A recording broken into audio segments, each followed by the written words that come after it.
Welcome back. We are Gentlemen United, and you are in the Man Cave. In our show tonight, we will be talking to Kathy Grant, president of Legacy Voices, and the driving force behind the Black Canadian War Veterans Initiative and their stories, her journey, and what drives her to keep the memories of our veterans alive. As always, for those watching this live broadcast on YouTube, feel free to add your comments and questions in the comment bar. Joining us tonight is Kathy Grant, and of course, you, our viewers. I'm Sean Best, and I'm your host and moderator. Now, Kathy, before we get going, I'll just share some information with my viewers so they know a little bit about you. So as a public historian and senior administrator, Kathy made a promise to her then ailing father and World War II veteran that she would research and highlight the stories of Black Canadian veterans. She started a number of legacy initiatives. For over a decade, Kathy has dedicated her efforts to researching, documenting, digitizing, and video recording the stories of these veterans. She has interviewed veterans and their loved ones to weave their story into the rich tapestry of Canadian history, particularly as it relates to their contributions to the Canadian military on the world stage. Kathy has collaborated with the Canadian War Museum, Library and Archives Canada, Department of National Defence, Citizenship and Immigration Canada, and Veterans Affairs Canada, just to name a few. Kathy's efforts were formally acknowledged in 2012 when she received the Queen's Diamond Jubilee Award. Quite coincidentally, Kathy's parents, World War II veteran Owen Rowe and Joan Rowe, are my godparents. My own grandfather, Maskell MacDonald Best, who rests in Normandy, fought alongside Uncle Rowan and other immigrants from the Caribbean to Canada in the 1940s. In World War II, both were born in Barbados and moved to Canada to fight for the Allied forces under the umbrella of the British Commonwealth. All that aside now, Kathy, thank you for joining us. How are you doing? I'm doing just fine. How are you? I'm doing great. How was that so far? How was the preamble? Was that accurate? Yes, it was. You Excellent. did your homework. I'm proud. Yeah, I'm not as good of a researcher as you are, but I tried to do a little bit of due diligence before the show. Okay. So, Kathy, tell us a little bit about you first. Where were you born? Did you study history as a student? Was this your planned lifelong career, or did you develop a passion for history later in life? Oh, I was born in Montreal. Je suis né à Montréal et je parle un petit peu français. Voilà, très bien. Yeah, Canada. Yes, I grew up. I took history in school, but none of the stories as it relates to Black Canadian history and Black military history, none of that was taught when I was growing up. And also my daughter as well, the only thing that she really learned was about the Underground Railroad, and that was pretty much it. My love of history as it pertains to Black Canadian veterans came from my dad. My dad was diagnosed with pancreatic cancer, and they gave him 6 months to live. And I said, "Oh, Dad, don't worry about that. Just eat healthy and you'll be around for about another 4 years." And he lived another 4 years. And but around the last couple of months, I noticed a change. And I said, "Dad, do you want me to come and look after you?" And I left my job in Toronto and went to Montreal to look after him. And I told my boss, either you give me a leave of absence or set up an office in my dad's home because I'm looking after my dad. And they did. They put up like Wi-Fi. It was dial-up back then, and in my dad's home. And I was able to see his rich collection of photographs, documents, and history, not only of our World War II veterans, but also of Black Canadian history. He had pictures going back from like the 30s, 40s, 50s, 60s, like stunning black and white photos. And most of them, he actually wrote, I guess, like, who was in the picture and the context of the picture. And before my dad passed away, I made him work. I said, "Dad, some pictures don't have anything on them. You need to write who they are, the context, the year." And I said, "And I'm going to be checking on you, Dad." And that's what I did. So while I was working, I guess, like in one room, he would be working, I guess, in another room, like making sure that the people were identified. So that's where my love stemmed from. It's just seeing all of this history that I hadn't seen before, like beautiful, powerful images, stories, and yeah, like stunning pictures of families, pictures of students, like students going to McGill University, students going to like university all across Canada, pictures of families getting together, like having dinner, like regular people, because we You are know, regular people. and the interesting thing is that when our parents were growing up, they didn't have cell phones that could take literally thousands of pictures. They had to get the camera, get the film developed. Hopefully, the pictures turned out. The ones that didn't turn out, you paid for them anyway. So to take that many pictures and to take good care of them, because I know my mother has these really old albums, and some of the pictures over time just start to fall apart. They don't sort of, the image of the picture gets bad. And if you had the old Polaroids, although they come out immediately, the picture starts to fade after a while, so they're not very good for longer periods of time. So the fact that he kept all those pictures and kept them in such good condition is fascinating. I think what's fascinating to me is the fact that you saw this and took a liking and took an interest in these pictures. Now, question for you: as president of Legacy Voices, what is your mission? What do you hope to accomplish with your efforts, and also, what do you hope to achieve with your Black Canadian War Veterans Initiative? Okay, well, I guess with Legacy Voices, and I want to blend it actually with my Black Canadian Veterans Stories of War page. Right now we have like over 4,000 members on our page, so there's an interest like internationally. But I wanted to go out to schools to go and show our children that we also were part of the fabric of Canada. Like we fought in all of the wars. Like there's a rich history besides the stereotype that you see on TV of drug dealers, of people doing things that are not so nice. Just like powerful images of like doctors, lawyers, artists, athletes, like a whole array of individuals, and show them through images. I find that a lot of times today, kids are not so much interested in text. They're interested in like little sound bites here. They're looking for quotes. They're looking for images. And even though we may want to encourage them to love like pages and pages or volumes and volumes, whatever, that's not catching their eye. You want to draw them in with powerful images that tell a story. So that's what I hope to do. Excellent. Now, why did you decide to take on this very arduous task at the request of your father to research, collect, document, digitize, and video record the stories of Black Canadian veterans? Why is it so important to you to tell these stories?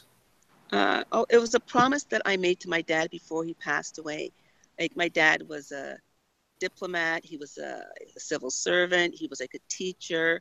He was like the head of social development at the Prison for Women in Kingston. But what stuck out most to him was like the discipline that he got from being a soldier. And a lot of his friends that came up from the West Indies to fight for Canada, I guess in the Second World War, they came up to fight against tyranny, to, I guess, they also fight for rights, as regular rights. And the Canadians that enlisted as well, like they were looking to make things better for their children. A lot of people don't know that in Canada, there were places where Blacks could not eat. They couldn't go to skating rinks. They couldn't stay in hotels. And a lot of Canada does not know this part of the story. And a lot of these men thought, you know what, if I were to go and fight and show my patriotism, perhaps things would change for my children. And not so much happened after World War I, but a lot happened after World War II. Like they started to assert their rights. It took maybe about 10 years before they actually started being accepted. So a lot of them benefited from going to school, like going to university. They couldn't really afford to go to university before, but after World War II, they had a special program through Veterans Affairs that they were able to go to school, and they took advantage of it, and they wanted to be their best. It wasn't about just passing.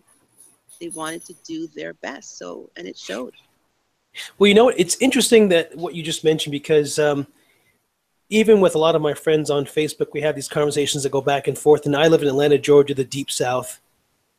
And most Canadians, when they think of the Deep South, they think of the black and white clips from the 60s and, the lunch counters and all that stuff. And it's nothing like that anymore here, not even close. But nobody, including myself, ever associated, the coloreds only over here and whites only over there, signs that you would typically see in those old clips in the South with Canada. Like, I had no idea there were places in Canada where black people are not allowed to go in and eat or stay at a hotel. I didn't know until you just mentioned it that there were places like that.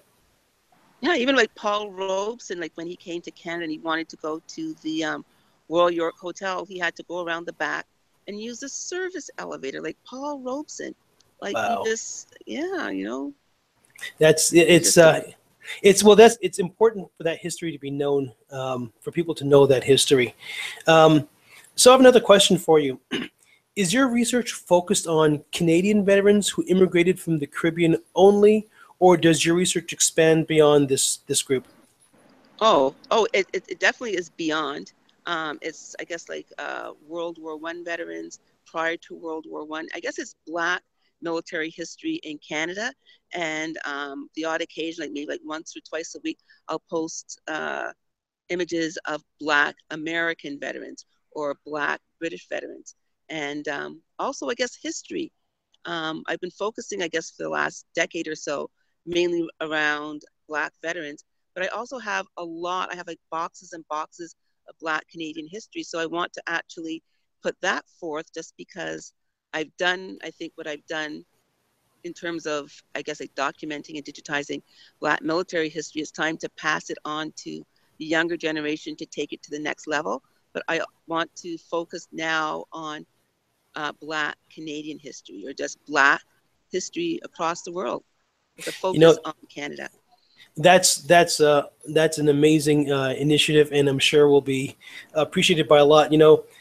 My youngest son was doing a project, I want to say maybe 8 or 9 months ago, and he was doing a project on my grandfather, who you've also digitized his information and displayed his information. Thank you for doing that, by the way. I very much appreciate it.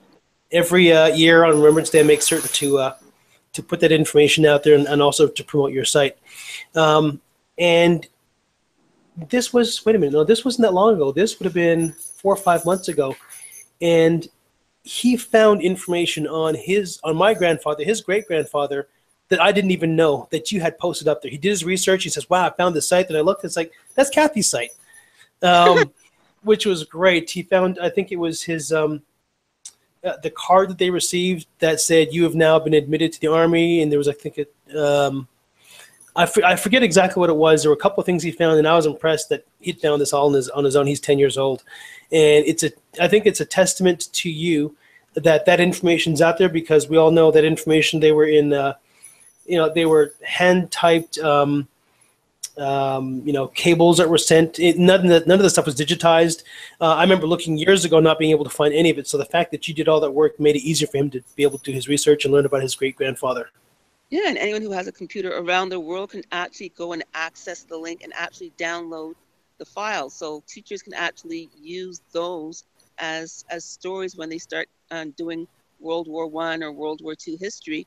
They have examples that their children can use, and in this digital age, they can create their own projects. And it's amazing that you thought enough ahead to make it available to other people so they can use the material differently.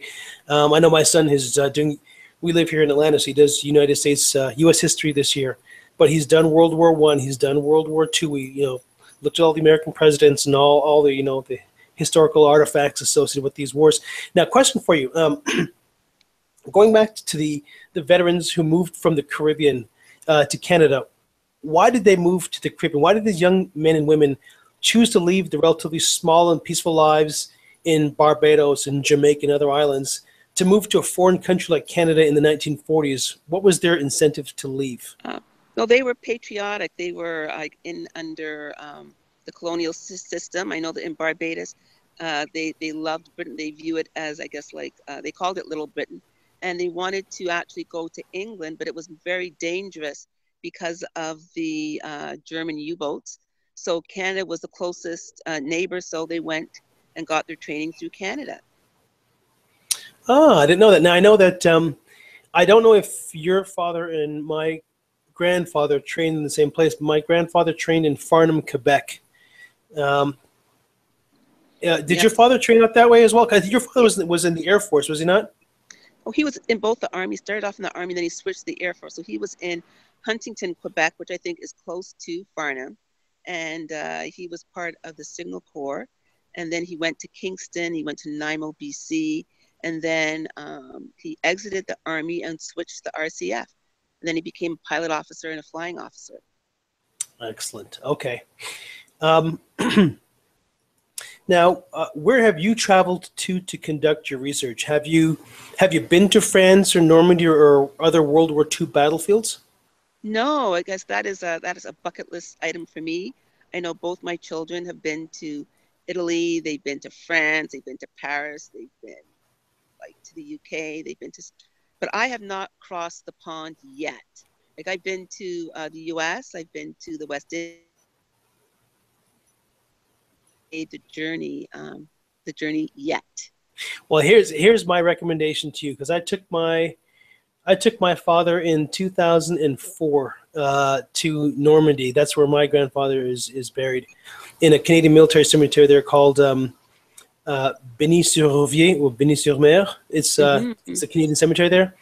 My father had never been, and when his father died, he was 7, and they buried him in France. My father had never been there, so I took him in 2004, and it was an amazing trip. I mean, he loved it so much that every single time, Kathy, I talked to him, and I mean, even now, this is 13 years later, every time I talk to him, that trip comes up.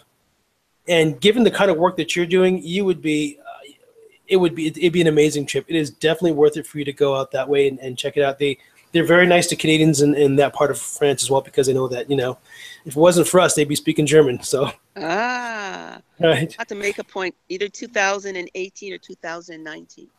Yeah, you would love it. You would absolutely. We spent a couple of days in Paris, of course. We did the Champs-Élysées and all that stuff, and the Eiffel Tower, but then we got on a train and went up to Normandy, and it was an amazing. And they have a museum up there, by the way. The museum is set up to tell the story about the development of World War II and stories that happened, and they have all artifacts from the battlefield because it's not too far from the battlefield itself. Wow. So definitely worth taking a look at that. It's in the city of Caen, C-A-E-N. So I would definitely highly recommend going there. All right. So now, has this experience exposed you to people and high-ranking officials that you would not have otherwise been exposed to? Yes, when we did an event at the Fusée Montreal in Montreal, where we honored the Black Canadian veterans, I think for the first time formally, when we connected with them, I said, well, I want to have representatives from, I guess, like general and admiral level and above to really show these men that you appreciate their service. A lot of times when these men came back from World War II, they were shunned and they weren't treated like Canadian citizens. So some of them came back thinking, well, what am I fighting for? So I said, I want them. So I got to meet Lieutenant General Dumais. He gave each of the veterans that we honored a certificate. They had Rear Admiral Pyle. He was there from the Navy. And what a lot of people don't realize is in World War II, with the Navy up until 1943, it was in the documents that you had to be of the white race. So a lot No of people kidding, really? Yeah. So In Canada. In Canada, and there was Curly Christian, who was an American, and who came up and he fought for Canada in World War I, and he lost all 4 of his limbs at the Battle of Vimy Ridge, and survived. And he moved. Wow. And he went to Canada. He went to Toronto, and the person who was looking after him in the hospital, he fell in love with her, and they got married, and they had a child. Wow. And his name was Doug Christian. And then Doug actually went to enlist. He always wanted to be a sailor from when he was like a little boy. And he would wear like sailor outfits like back in like the 40s. And what he did was he went to go and apply, and they would not let him in because they were not allowing Black men to join the Navy. So his father put in a couple of calls. His father was very well respected and lost all 4 of his limbs. And sure enough, he got in. But out of all of the thousands and thousands of Canadian men who were in the Navy, there were only 5 Black men in World War II. Now, if I remember the story of Vimy Ridge well, it is a famous battle that the Canadian military took part in World War I in France, in the north of France. And if I recall correctly, and you can keep me honest here, that battle was expected to be a suicide mission. The expectation was that they were not going to come back. Is that correct? Yeah, it was like they had lost, I guess, like a lot of lives previously in the battles. But I know the Battle of Vimy Ridge is very prominent for Canada. They call it the coming of age. So it was April 9th was actually the start. It was, I guess, Easter of 1917.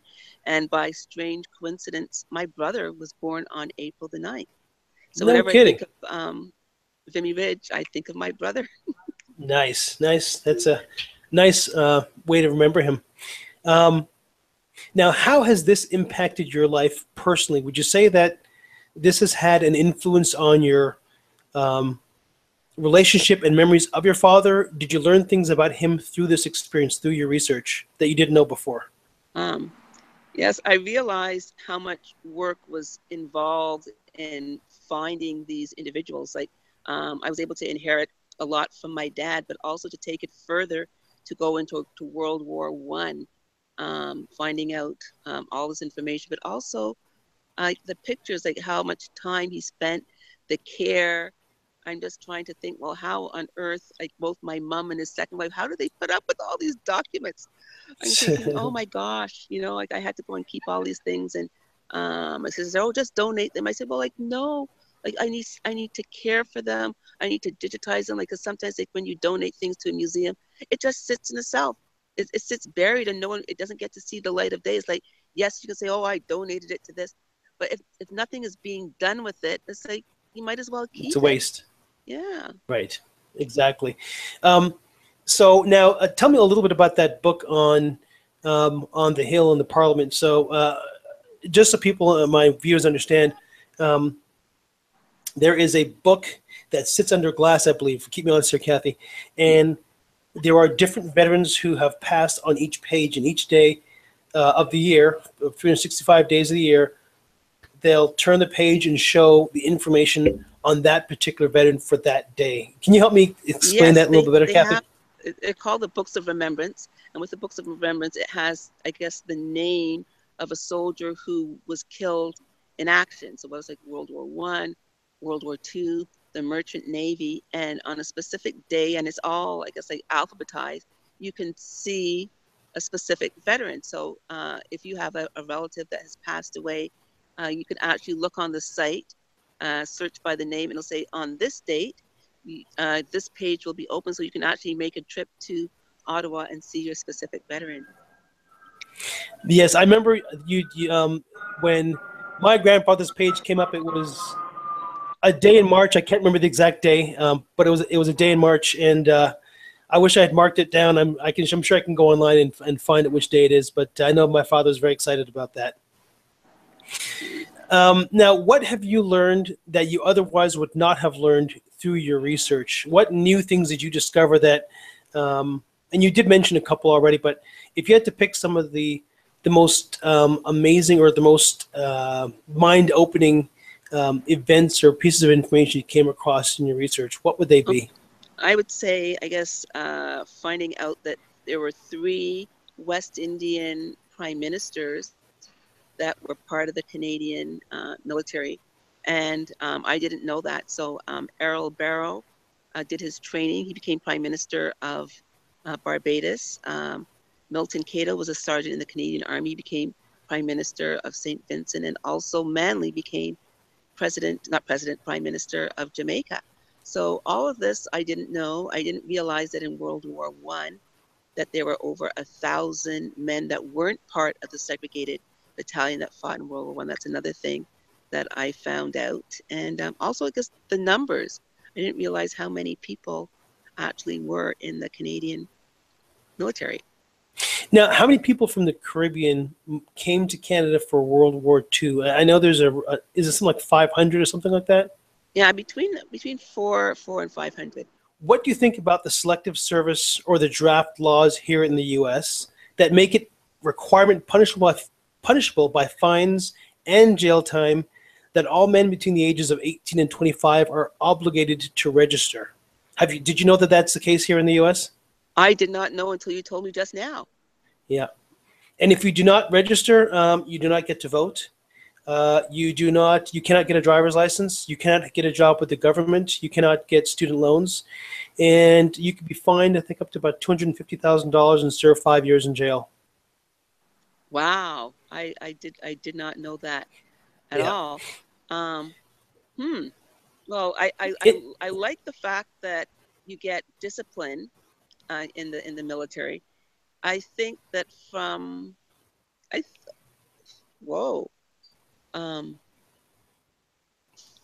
didn't know that. Like that's it's a bit shocking. The interesting thing is, though, that applies only to men. It doesn't apply to women. Women can still get a driver's license and vote without having to register for selective service. Now, of course, they haven't enacted the draft since Vietnam, but your name is still on the list and you're still available for that, right? So you still have to enlist even though you might not be called up. That's correct. Okay. That's right. So I know your battery's about to die. Let's just ask a couple more questions and I'll wrap up here. Now, for those who admire and appreciate what you do, how can my viewers contribute or support your efforts? What can they do to help you continue to do what you do?